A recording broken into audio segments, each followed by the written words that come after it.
Hey everyone, and welcome back. Today we're diving into Sword of the Sea on PlayStation 5, an indie game that's free on PlayStation Plus that completely surprised me.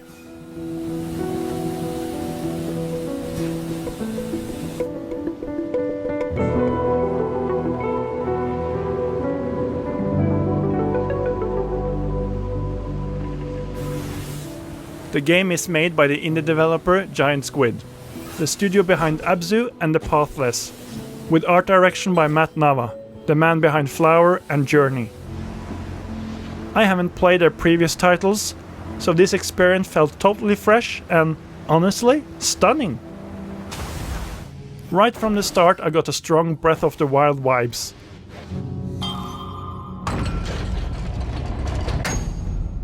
You leave a cave, step into a vast open world, and the world lets you explore at your own pace. There's a main objective, but wandering feels rewarding.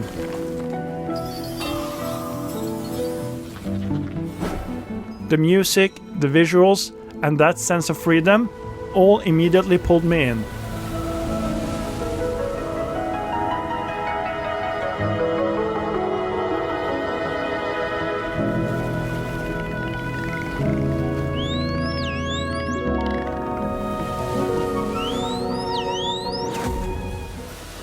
Now here is where the game really clicked for me. The gameplay feels like the best Tony Hawk games. Even if you're not a hardcore fan, it just works. You ride your magical sword, which acts as a skateboard, surfboard and hoverboard, doing jumps, spins, double jumps, speed boosts and rail grinds. Each level has skate park sections where you can rack up high scores. Doing tricks isn't just fun, you look really cool doing them. And it earns golden triangle pieces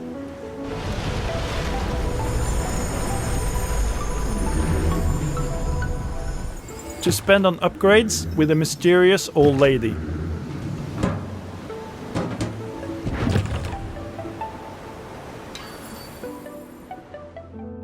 By the end, your total score adds up to a total score, and this gives you a career mode feel.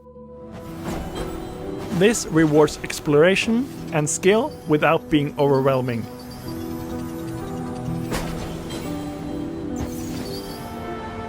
The world itself is incredible. There's no cluttering HUD, no markers or arrows.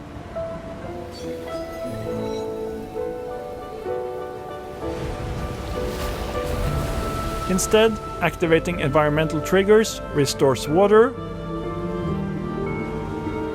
revives marine life,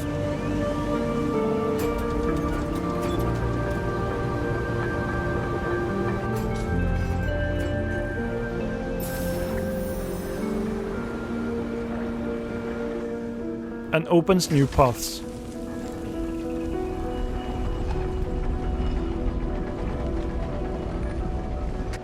It's both visually stunning and functionally satisfying. The puzzles are engaging, but not frustrating. I only got stuck once, and after observing my surroundings, the solution became obvious.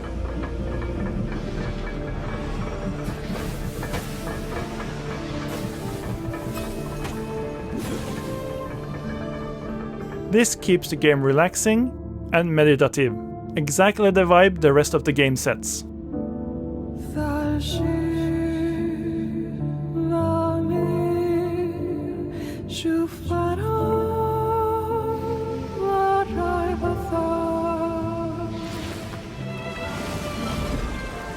Visually, this game is a masterpiece.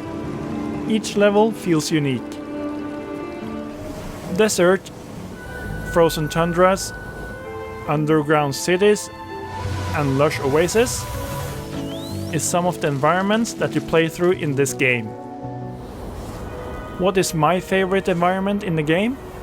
It has to be the Shadow Tundra. With giant stone soldiers pointing the way.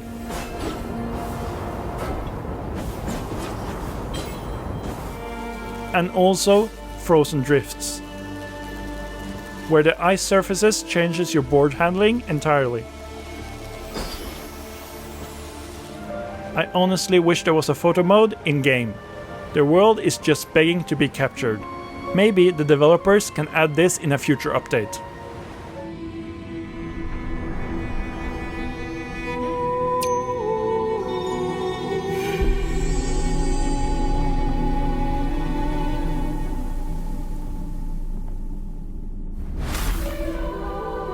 The story is subtle but meaningful. You play as the Wraith, resurrected in the necropolis.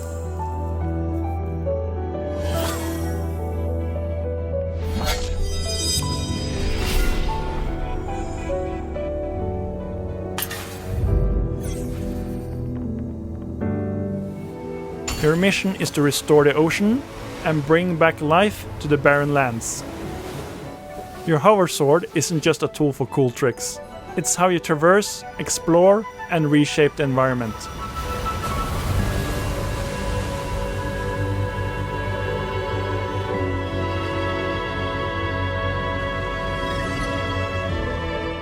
Schools of fish, jellyfish, and seaweed all interact with you, opening up new paths and making the world feel alive. Through murals, shrines, and environmental clues, the game hints at the lost civilization and its downfall.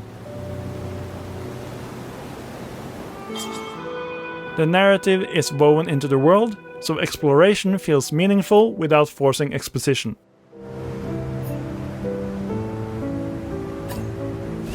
Austin Vintroy composed the soundtrack. And it's a phenomenal soundtrack. The soundtrack is chill, emotional, lo-fi, and perfectly synced to your movement.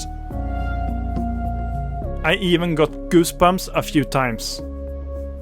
On the PlayStation 5, the developers' use of the haptic feedback and controller speaker are incredible. The textures of the ground and environmental sounds are transmitted perfectly through your controller, making the world feel alive in your hands. The game is relatively short. My first playthrough took under 4 hours. And I only managed to get 18 of the 48 trophies. But the new Game Plus mode, which activates after you finish the game the first time, keeps all your abilities, letting you chase secrets, improve scores, and experience the world all over again.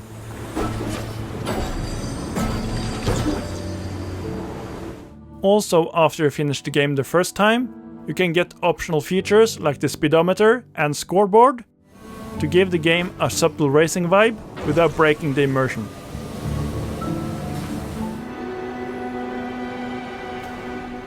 So, is Sword of the Sea worth playing? Absolutely. It's short and the story could be clearer, but the visuals, music, and gameplay flow make it unforgettable. Relaxing yet engaging. Simple yet stylish. It's one of the most memorable PS5 experiences I've had recently. If you want a game that blends the chill vibes of Journey with the thrill of Tony Hawk's tricks, this is a game you have to play. So that's my spoiler-free review of Sword of the Sea. If this helped you out, consider giving the video a like, and if you want more reviews like this one, make sure to subscribe to the channel, and if you're okay with spoilers, stick around after the break. I've got a little extra I want to talk about.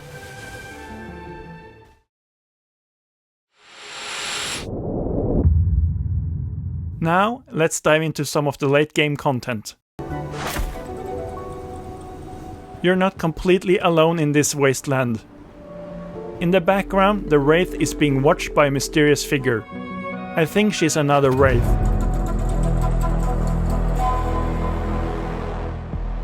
Maybe initially antagonistic.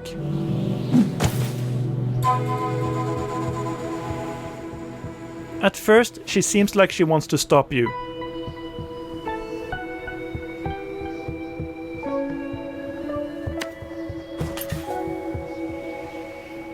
But later, she joins your quest as a companion for a few segments.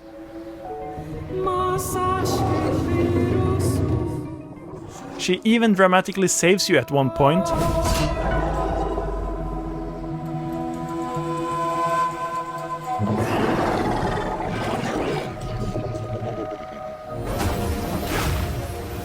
Adding new abilities and changing how you approach certain challenges.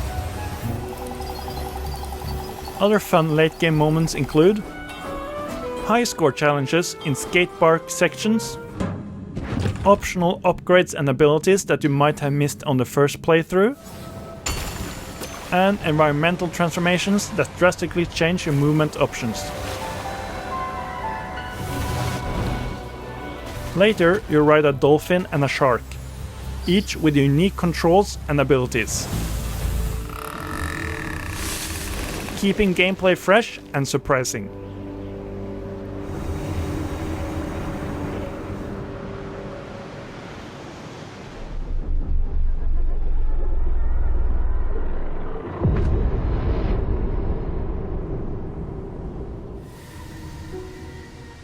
Adding to the tension, there's a fire serpent-like creature that hunts you, trying to make you fail your mission. These moments give the game a sense of danger and urgency, even though most of the gameplay is calm and relaxing.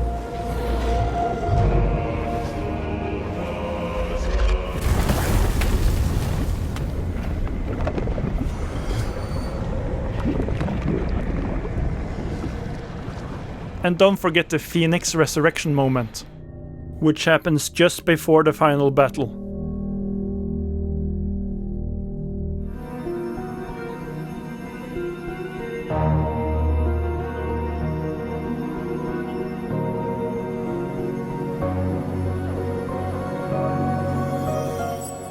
A powerful symbolic rebirth that makes the final confrontation even more impactful.